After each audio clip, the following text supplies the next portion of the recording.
14, versículo 17. Hoje, irmãos, se por algum motivo você não tem a Bíblia, papel, não tem a Bíblia digital para acessar no seu telefone, acompanhe com seu irmão ao lado, não tem problema. Porque a mídia também está descansando. Hoje eu tenho certeza que você vai sentir um pouquinho de falta da mídia. Porque não vê a letra, não vê a pregação, o versículo às vezes vinha antes do pastor abrir, já estava lá. Então eu sei que tem esse efeito, tá vendo? Hoje todo mundo vai chegar no final e falar assim: ô Clarinha, Deus abençoe o ministério aí. Romanos 14, versículo 17. Outro ponto importante é que eu sabia do momento que a gente ia ter da oferta com a Aline, soube das possibilidades de canção, porque vocês estão achando que só tem uma música no repertório? Tem várias. Então, soube das possibilidades, definiu hoje à tarde. E eles não sabiam do tema da pregação. E quando você for encontrar o texto, Romanos 14, 17, você vai ver que tem tudo a ver. Não foi combinado por mim, foi o Espírito Santo que combinou entre nós sem a gente saber. Você achou? Diz amém. Se não achou, espera, tá? Não achou, fala, calma, pastor. Eu calmo. Lembrando, a principal página da sua Bíblia escrita é o índice. Logo no início que você abre a Bíblia, tem lá índice, Gênesis, página tal, Êxodo, página tal. Ao longo do tempo, é natural que você se acostume com a sua. Se você me der outra Bíblia de papel, eu fico muito perdido. Você sabe, às vezes, a posição do texto. A posição é para cá, você já procura olhando. Então, o índice tem a página, você acha o texto. Ao longo do tempo, você vai se familiarizando. Quem está no telefone tem essa facilidade. Estamos numa série de pregações sobre o reino de Deus. Então, tudo que temos falado tem sido diretamente sobre o reino do Senhor. Já conversamos que ele é acessível a todos, já falamos algumas parábolas, aprendemos bastante. E hoje, nós vamos falar sobre o que forma, quais são os fundamentos, em que está fundamentado o reino de Deus. O que de fato é esse reino, o que constitui, porque é bem simples. Se o reino de Deus é feito de algo que você não está participando, ou que você não é, você precisa se organizar para fazer parte desse reino. Nós já aprendemos num texto de Lucas que o reino está em nós. Só que esse em nós não é na humanidade inteira, é na igreja do Senhor.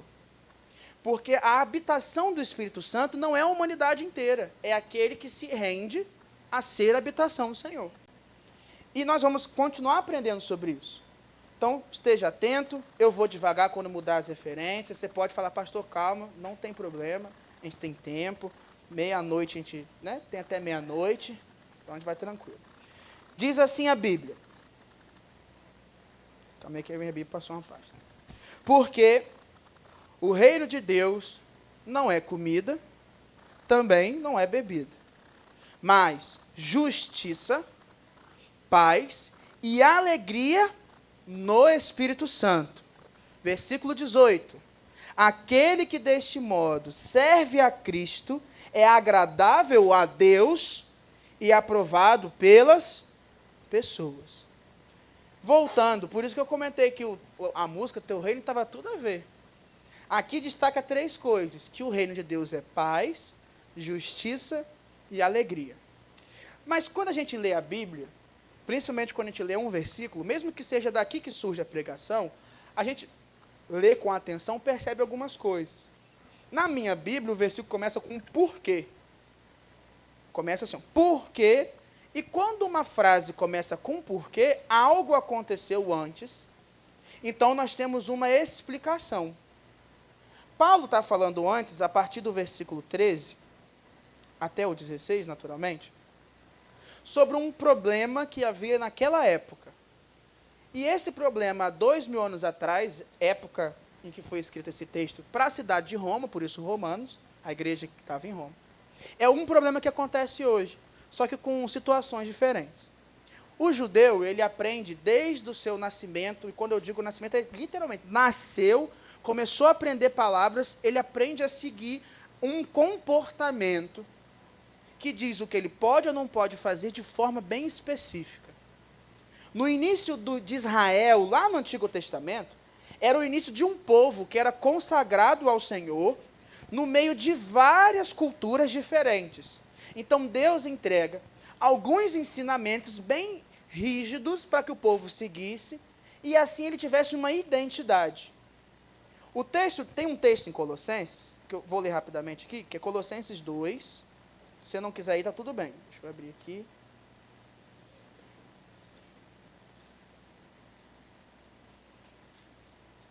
O versículo é o 14, se não me falha a memória, a partir do 14. Eu vou no 16 para facilitar. Então, eu já li o texto de Romanos e vou ler também Colossenses 2,16, só para você conectar as coisas. Então, qual é o problema? Dentro dessa prática do povo judeu, que é o povo de onde vai vir Cristo, os discípulos e apóstolos, tinha alguns costumes. Por exemplo, eles não comem bacon, presunto e outras coisas. Então, sempre foi uma dificuldade de relacionamento do povo judeu com qualquer outro povo, o que se come. Agora pensa, o evangelho vem para todo aquele que crê, seja grego ou judeu. Então agora tem gente que está crendo em Jesus, que a vida inteira não comeu presunto, bacon e outros alimentos, carne de porco, e um povo que está aceitando o evangelho, e o evangelho não disse que ele tinha ou que não tinha que comer. Mas se não foi falado, começa a ter conversa, e começa a ter um olhar do tipo, ih, lá vem aquele que come carne de porco, que era considerado algo impuro. Então a Bíblia nos ensina em vários textos, mas esse de Colossenses é um dos mais claros, que está escrito assim: portanto, ninguém julgue vocês por causa de comida, bebida, de festa, lua nova ou sábados. Porque tudo isso o quê? Comida que não deve comer ou deve, bebida que deve ou não comer, festas a serem celebradas de forma específica, sábado, celebração de lua nova, ou essas práticas eram sombra do que havia de vir no futuro. Porém, a realidade é Cristo. Sombra é projeção. Todo mundo já brincou de botar a mão na frente e fazer um cachorro com a mão, uma pomba com a mão. Então, quem olha a projeção da sombra, vê a pomba, o cachorro. Mas a realidade é uma mão. Então, algumas coisas ao longo da história foram entregues como prática didática. Igual você, às vezes, ensina a criança com 2 anos a falar au, au.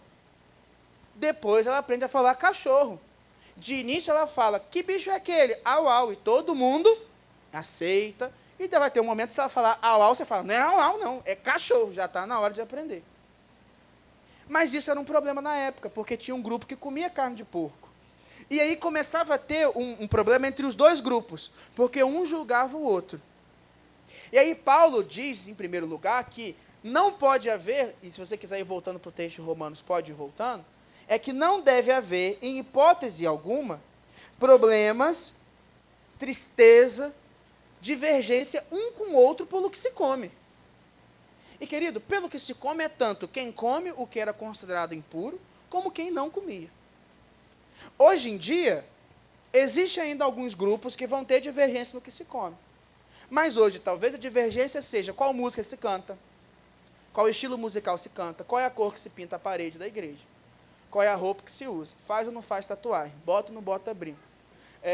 Bota cadeira em círculo ou bota reto. Cadeira tem que ser de plástico ou não pode. Pode chamar igreja, tem que ser comunidade, pode ser church, tem que estar nisso. Começa a ter várias coisas que geram problemas. De vez em quando, divisões. Só que essas coisas que sempre foram culturais, nunca foram estabelecidas nas Escrituras como fundamento do reino de Deus. Então, por que muitas vezes desconhecemos o fundamento do reino, estamos nos separando de quem é reino e deveria estar junto, porque é reino de Deus. Mas, pastor, algumas práticas são importantes? Todas essas que eu falei são.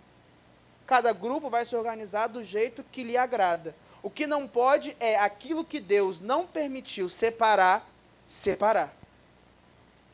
Então, aqui nós temos uma prática de culto. Aqui o pastor não prega sem camisa. Nunca vai ter um pastor pregando sem camisa. Mas existem lugares que são quentes, ou às vezes tribos, que o pastor está sem camisa. Lá é comum andar sem camisa em todo canto. E aí, por causa disso, eu vou dizer que ele não é reino comigo? Então, quando eu entendo o que é o reino, e o que de fato se fundamenta o reino, eu posso olhar para o outro e ao invés de dividir, separar, dizer, você faz parte do mesmo reino que eu. E já de início, o texto de Romanos diz que reino não é comida e nem bebida. Então, tendo você entendido algumas coisas que não são reino, e tem outras várias, eu vou começar a falar sobre o que é o reino de Deus. E aí a coisa vai apertar, porque essa parte era mais fácil. A Bíblia diz 3 características inicialmente, que são justiça, paz e alegria no... Eu sei que você está com a Bíblia aberta, que a gente tem o costume de não fechar. Justiça, paz e alegria no... Primeira coisa, o reino é necessariamente fundamentado no Senhor. Diferente do reino da Inglaterra, Espanha e qualquer país que um dia foi reino, que tinha um solo de chão, areia batida, aonde eram construídos castelos e casas, Deus diz que o reino é fundamentado nele mesmo. Tanto aquilo que eu sinto, aquilo que eu experimento como paz, o meu parâmetro para viver, que é a justiça, a minha alegria, é tudo firmado no Senhor. Porque a Bíblia diz em Colossenses que em Cristo subsiste todas as coisas. Tudo existe apenas e exclusivamente em Cristo. Ou seja, a sua vida, as suas ações, o seu trabalho, os seus estudos, essa igreja existe firmado no Senhor. Isso quer dizer que tudo aquilo que você faz fora do Senhor não faz parte do reino de Deus. É bem diretivo e claro, mas é isso. Então, se a Bíblia diz que a igreja está firmada no Senhor, porque Ele é a pedra, se nós somos corpo de Cristo, e sendo assim nós somos parte, membros, se nós estamos na videira verdadeira que é Cristo, e nós somos o ramo, se nós somos uma pedra viva, como diz o texto de Pedro, que a gente leu recentemente, que a gente estava por ali, no nosso alimento diário, e Cristo é a pedra fundamental, a base, aquilo que na sua vida não faz parte, ou não está nas mãos de Deus, não faz parte do reino dele. Ou seja, se você pensasse num reino físico, com endereço, sabe, com limites, você está arrastando do lado de fora desse limite, por correntes, coisas que não fazem parte desse reino. Então, muitas vezes, nós temos relacionamentos, emprego, faculdade, amigos, escolhas, atitudes que não fazem parte do reino, porque elas não estão firmadas no Senhor. E basta que eu diga não a Deus, naquilo que Ele disse para eu fazer, que isso já não está firmado no Senhor. Um exemplo conhecido, mas que eu posso explicar, é o de Jonas. Querido, vou te perguntar algo simples. Viajar de barco é pecado, sim ou não? Não é. Só que para Jonas, que Deus disse para ir para um lugar, Nínive, viajar de barco se tornou fora daquilo que fundamenta, porque não está mais em Deus. O erro de Jonas não foi viajar num barco. O erro de Jonas foi fugir da vontade de Deus. Então, às vezes, eu vou fazer algo que na minha vida faz parte do reino de Deus, mas que não é para o irmão. E assim vai acontecer também. Às vezes, alguns trabalhos, escolhas, relacionamentos estão fazendo parte da história de alguns no reino e outros não. Então, a gente tem que tomar cuidado, porque muitas vezes estamos colocando coisas fora do reino de Deus. E as coisas não prosperam, não têm vida longa, não duram para sempre, não cumprem, atrasam, atrapalham, porque não fazem parte do reino de Deus. Pastor, qual é uma forma de eu perceber isso? Começa a fazer uma oração ao Senhor sobre a sua vida. Escreve quem você é. Eu trabalho em tal lugar, o meu casamento, meus filhos, quem tiver filho, meu pai, minha mãe, eu sou amigo de fulano, eu estudo, na igreja eu faço isso, isso, isso. Faz uma lista de tudo aquilo que você vive e que você é. Começa a orar sobre cada uma das coisas. Deus vai incomodar no seu coração naquilo que não faz parte da sua história hoje. Então nós temos que tomar cuidado, porque Nós estamos vivendo uma época, 2024, onde todo mundo quer fazer tudo, mas o pior é que todo mundo quer copiar tudo do outro. Então, às vezes, fulano compra uma blusa, todo mundo compra a blusa. Aí um artista faz tal coisa, todo mundo faz tal coisa. Você quer ver? Dancinha do TikTok. Não estou falando que é pecado dancinha do TikTok, não é isso que eu estou falando, não, tá? Mas uma pessoa famosa faz uma dança, todo mundo faz a mesma dança. Uma pessoa usa uma palavra, todo mundo faz e fala a mesma palavra. E assim como a gente aprende coisas boas, como eu disse que eu cantei a música que eu aprendi com o Carlão, tem coisa que é vida para Carlão. Às vezes não é reino para mim. Então, reino é firmado em Deus, no Espírito Santo de Deus. Se não estiver firmado em Deus, não faz parte do reino. Segunda coisa que eu acho muito interessante, versículo 18, é que esse jeito de viver firmado e fundamentado, esse reino que é fundamentado em Deus, esse reino de verdade, ele é agradável ao Senhor e aprovado pelas pessoas. E tem diferença entre agradável e aprovado. Primeiro lugar, aquilo que faz parte do reino de Deus agrada Deus. Não necessariamente, preste atenção, agrada os homens.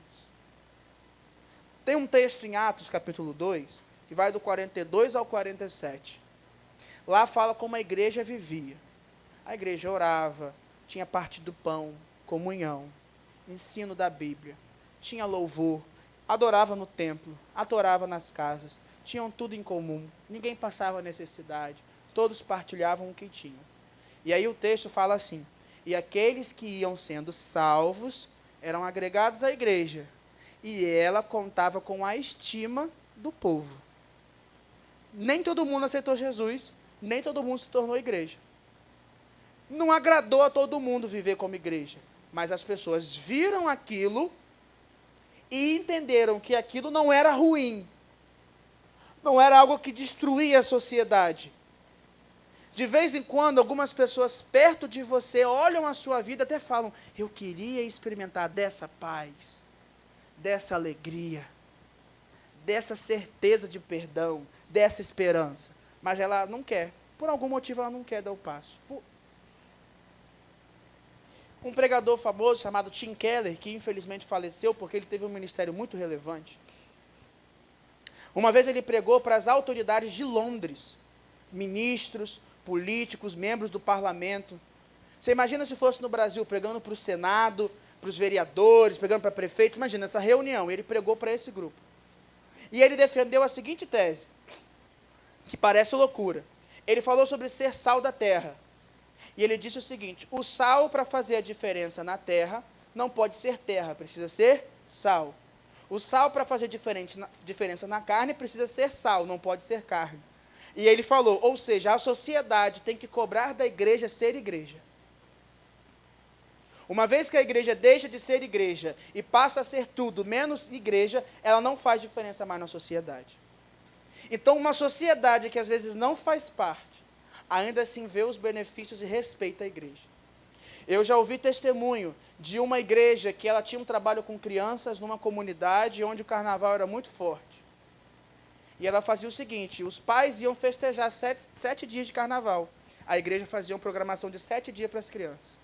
Até 10 anos as crianças iam para lá, dormia, comia, ficava lá. Quando o pai quisesse, ele ia lá buscar. Então começava na sexta, terminava na quarta. Isso foi um ano. Comunidade de amor. Todo mundo gostou. Todo mundo foi para a igreja? Não, mas todo mundo aprovou o que a igreja fez. A diferença na comunidade era aprovada. E aí o que aconteceu? No outro ano, aqueles que eram responsáveis pela organização do evento, vamos chamar assim, na comunidade, falaram: empurra para mais 4 ruas para lá, para ficar mais distante da igreja. O que aconteceu? Mais crianças, agora com a aprovação daqueles que lideram a comunidade. Olha o efeito de relevância. O reino de Deus, ele agrada a Deus e é relevante para a sociedade, que muitas vezes não quer fazer parte. Então, muitas vezes, o seu projeto, aquilo que Deus tem para a sua vida, não é para arrancar aplausos, ou muitas vezes não vai culminar na conversão direta de frutos que levanta a mão e você vê. mas vão estabelecer princípios em vidas que vão ser marcadas. Eu tenho a oportunidade hoje de trabalhar no Colégio Batista como capelão e fazer a diferença na vida de alunos. Alguns pode ser que eu nunca veja se foram de fato para a igreja. Mas eu tenho a expectativa dessas crianças, jovens, adolescentes, daqui a 30 anos lembrarem, poxa, o pastor falava isso e me dizia isso, e quando ele terminava de jogar ele fazia isso, e quando ele vinha ele estava sempre alegre, isso marcou a minha vida. Ser igreja é ser relevante na sociedade. Isso nem sempre significa que a sociedade vai vir, a gente espera que sim. Mas ser igreja precisa agradar ao Senhor. Aquilo que é aprovado pela sociedade, muitas vezes agrada a sociedade, desagrada a Deus, não está firmado no reino dele. E aí nós temos um pequeno problema. É que nós vivemos uma cultura onde você determina o que agrada o outro. Vou repetir. Você determina o que agrada ao outro. Ou seja, se eu gosto de chocolate branco, você gosta de chocolate meio amargo ao leite, você acha que eu estou errado por gostar de chocolate branco. Fica chateado comigo. E se duvidar, vai me dar de presente uma barra de chocolate ao leite para falar, vai que você gosta agora. Agora, as pessoas precisam aceitar todos os seus defeitos e falhas, comportamentos errados, que não estão de acordo com essa justiça no Espírito Santo. E elas têm que te aceitar, porque você é assim. Se agradar, bem. Se não agradar, amém. Ainda falo amém, ainda assim seja. É uma sociedade onde o meu parâmetro eu dito, porque, famoso, eu pago as minhas contas, eu sou independente, faço como eu quero. Você me perdoa te falar isso. Eu sei que você sabe, às vezes você está sendo reino e não sabe, mas no reino não existe independência do Senhor. E não existe independência do seu irmão. Se eu sou algo que afeta essa comunidade, a tal ponto de eu estar atrapalhando, eu preciso mudar. Não é porque eu sou melhor ou pior, mas é porque eu disse, Rodrigo Rezende disse que Jesus é Senhor e Salvador da minha vida. Se Ele é Salvador, Ele me tirou do buraco do inferno, do reino das trevas. A Bíblia aponta e a música que cantamos diz, sei que foi pago um alto preço para que contigo eu fosse um, meu irmão. Foi pago um alto preço para eu ser um com você. Eu desvalorizo, eu desrespeito, eu vivo uma mentira quando eu não cumpro com aquilo que o meu Senhor quer da minha vida, porque eu disse que Ele é meu Senhor. Não foi nenhum dos irmãos que mandou, não foi nenhum pastor que mandou, eu que tive uma experiência tão profunda com Deus. Cheguei à conclusão que eu ia perder a minha liberdade, eu ia deixar de, entre aspas, comer algumas coisas, fazer algumas coisas, não porque me agradava, mas porque agrada o meu Senhor. Só que o mundo de hoje, todo mundo é Senhor de todo mundo, e Deus não tem sido Senhor nem da sua igreja.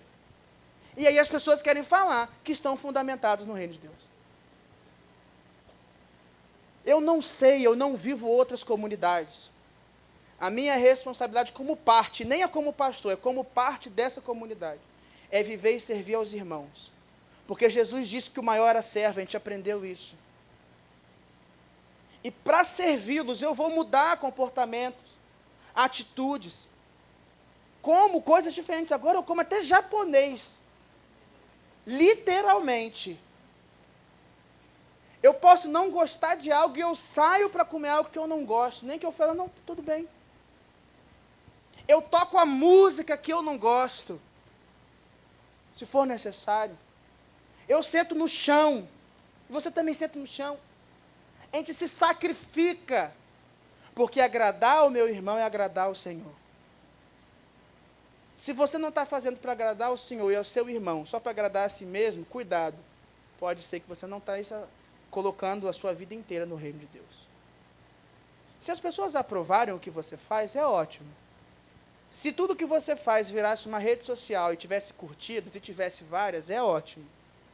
A questão é, a sua igreja compartilha o seu testemunho? Cristo curte a sua vida? Se você tiver esse tipo de comportamento, você está fazendo parte do reino.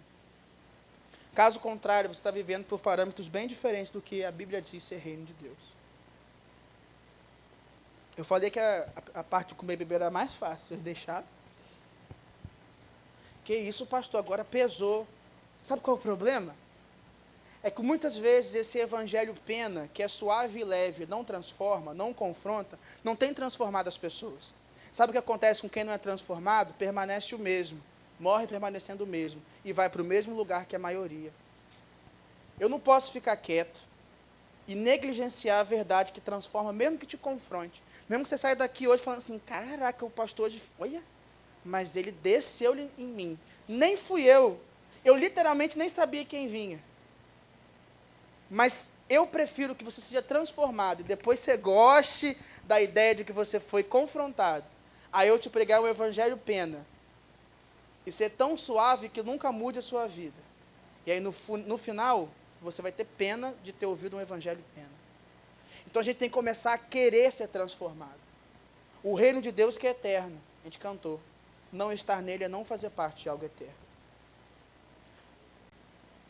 Para caminhar para o fim, quando Paulo ele vem falando sobre esse comportamento de pensar no outro e apresenta essa paz, justiça e alegria no Espírito Santo de Deus, naturalmente ele está dizendo que o Espírito Santo de Deus é feito por essas palavras.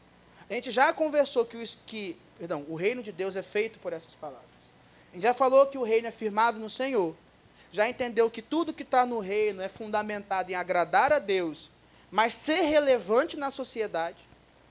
Mas também fazer parte do reino é experimentar de um reino firmado na justiça. E por mais que você pense que a justiça de Deus foi lhe entregue como instrumento de julgamento ao próximo, na verdade, ela é um espelho de análise própria. Eu não olho para o meu irmão e vejo, meu irmão é pecador mediante a justiça que é o Evangelho. Porque a Bíblia diz em Romanos que o Evangelho é a justiça revelada que salva. O Evangelho não foi dado para que eu julgue, é para eu conhecer a justiça.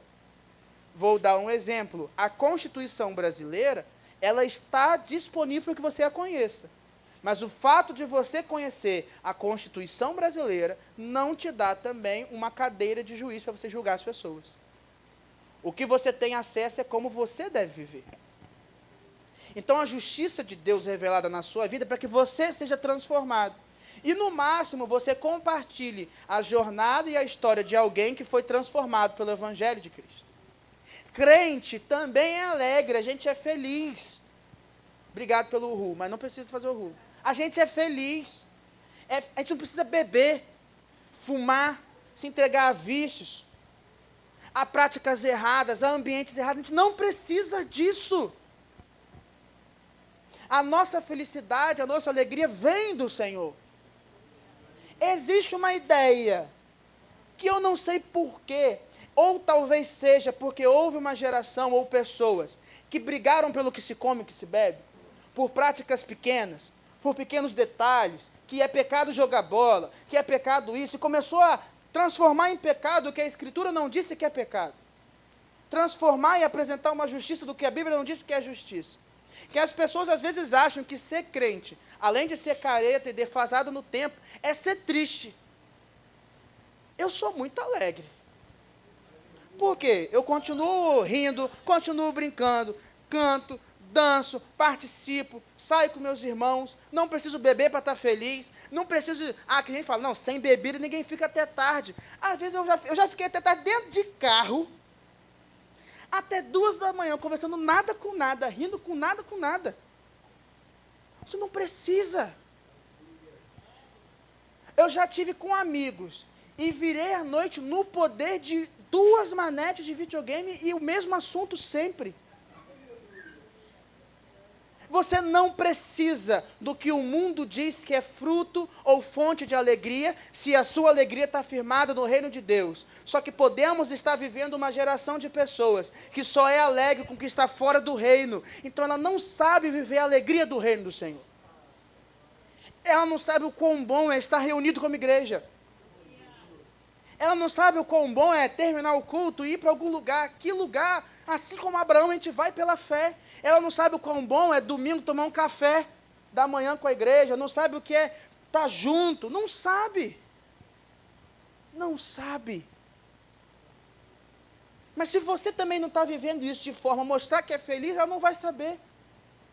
Por que muitas vezes, apesar de sofrermos, nós temos que mostrar às pessoas que, apesar do sofrimento, eu permaneço feliz com o Senhor. Tem muitas vezes que nós estamos multiplicando um discurso de tristeza. E como é que as pessoas vão achar que a gente está alegre? Se todo dia que alguém pergunta, você está bem? Você fala, estou caminhando, estou indo, estou tentando, vai que dá. Nas lutas, querido, 7 bilhões e meio de pessoas estão na luta. A luta não é só sua. Quer ver? Quem aqui está na luta, levanta a mão. Aí. Gente que não levantou a mão para fazer a prova da P1. Aí, Rafael, levanta a mão agora que vai vir a luta. Temos luta passada, dá sabedoria, Senhor. Daqui a pouco vem a prova. Aí, todo mundo tem. A prova de matemática. Oi? Tá vendo? Tá na luta amanhã. Só que a prova de matemática de Rafael, o boleto que você tem que pagar, a dificuldade com o irmão, o problema em casa, são lutas que cada um passa. Eu não preciso falar para as pessoas que eu estou passando por luta toda hora. Firme no Senhor. Eu acho interessante que toda vez que eu falo com a Benedita, ela fala assim, ó, rompendo em fé. Ela não fala o problema, de vez em quando eu descubro depois. Teve uma vez que ela falou, rompendo em fé. 30 minutos depois ela falou, quase que eu fui atropelado. Você que não contou, eu já fiz, já venci. Rompendo em fé mesmo. Se nós somos alegres, nós temos que mostrar isso para as pessoas. Uma das características do reino de Deus que as pessoas mais querem é a paz. Porque só existe paz de verdade no Senhor. Pelo um simples fato, quem é o príncipe da paz? Vamos de novo, que na segunda a gente acerta. Quem é o príncipe da paz? Jesus. Ou seja, reino tem príncipe. Só o reino que tem Jesus como príncipe, Senhor dos senhores, Rei dos reis, tem paz. Mas, pastor, eu conheço pessoas que não conhecem Jesus e têm paz. É a mesma coisa que você está dentro de um bote, num mar calmo hoje, e que vai vir a tempestade amanhã. É uma paz passageira. A palavra que eu compartilhei com o professor Edson hoje, a gente foi efêmera, olha que palavra bonita. Que passa, basta vir a tempestade. Mas o barco pequeno, que na Bíblia tinham discípulos e estava Jesus, quando veio a tempestade e entrou o desespero, Jesus falou, que doideira, deu ordem e tudo parou. Eles perguntam, quem que é esse que até a tempestade e os ventos obedecem? A paz não é a ausência de tribulação e tempestade contra o seu barco. A paz é a certeza e a ação e provisão do Senhor dentro do barco. Não espere que você vai ser retirado dos conflitos para experimentar paz. É mais possível que você experimente paz, como disse Davi, preparas uma mesa perante os meus inimigos. Então os inimigos estão ali e ele está na mesa. Pensa isso aqui, ilustra na sua cabeça, campo de batalha, os inimigos chegando para guerrear e Davi está sentado numa mesa preparada por Deus e que os inimigos não puderam tirar. Olha a certeza que Davi tinha no Senhor. Ele tinha paz nos bons momentos do pasto verdejante e no vale da sombra da morte. Quando o Senhor fundamenta aquilo que somos no reino, Ele te puxa, te coloca ali. Você experimenta paz nos dias difíceis. Eu não posso, mediante o Evangelho e a vida daqueles que viveram com o Senhor, te falar, as guerras vão cessar. Eu posso te falar, quando vierem as guerras, se forem batalhadas no Senhor, serão vencidas, porque Deus não perde. Ele nunca perdeu. Pode ser que você traga a batalha, meu irmão, até que ele volte, por 90 anos da sua vida, dia após dia em batalha, tendo que lutar, tendo que ir para cima, tem que dar uma virada, tendo que fazer, mas a certeza de vitória. E mesmo na guerra, paz. Porque você vai deitar a cabeça e vai descansar tranquilo. Se você conversar com alguém no seu trabalho que não conhece Jesus, você pode ver que ela não deita a cabeça tranquila. Está preocupada, ansiosa, seja o que for, inquieta. Você acha que realmente na nossa sociedade moderna, onde tudo é mais rápido, acelerado, tudo é no nosso tempo, o aumento da ansiedade é por quê? A ansiedade é quando a nossa mente está tão no futuro que ela não consegue viver o hoje. Ela está pensando já no e dezembro que eu tenho. Dezembro. Você está sofrendo por dezembro. Você está sofrendo pela faculdade, que você nem entrou ainda. Você está sofrendo pelo mercado de trabalho que você não chegou. Entende? Tem tanto, e muitas vezes as coisas são para que você, com medo do futuro, compre hoje, que agora a gente traz isso às vezes para a nossa vida como igreja. E aí a Bíblia diz, não andei ansiosos por coisa alguma. E também diz, basta cada dia seu mal. Ou seja, não fique ansioso pelo futuro e foque no presente. Foque no hoje. Eu estou aprendendo sobre o negócio de Gestalt terapia, então, quem sabe, sabe, está vendo. Então o reino do Senhor é assim. Só que eu quero, caminhando para o fim, dizer o que o Francis Chan ele diz no livro Deus Esquecido, porque ele comenta que se o fruto do Espírito, lembra, o fruto do Espírito é alegria, bondade, longanimidade, paciência, domínio próprio, se é tudo isso, por que muitas vezes são outras religiões que parecem ter mais fidelidade conosco? Ou seja, por que muitas vezes é o muçulmano que parece ser mais fiel ao Deus que eles acreditam do que nós? Por que muitas vezes os budistas parecem ter muito mais tranquilidade e paz do que nós? Porque muitas vezes as pessoas que são espíritas, elas parecem fazer boas ações e amar mais do que nós? Por que aquele que está no mundo, perdido em bebida e drogas, parece muito mais alegre que nós? Se o fruto do Espírito está em nós, algo está errado. O fruto não está errado, Cristo não está errado, o reino não está errado. Muitas vezes somos nós que não estamos firmados de verdade nesse reino. Queria te convidar a ficar de pé, para nós pensarmos sobre esse reino.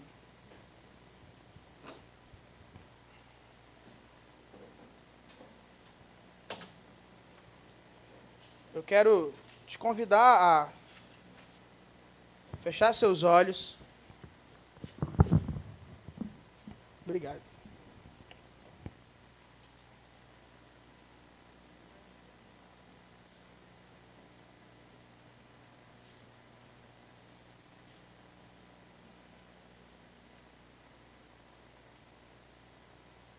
E de olhos fechados, começar a pensar sobre esse reino que foi declarado.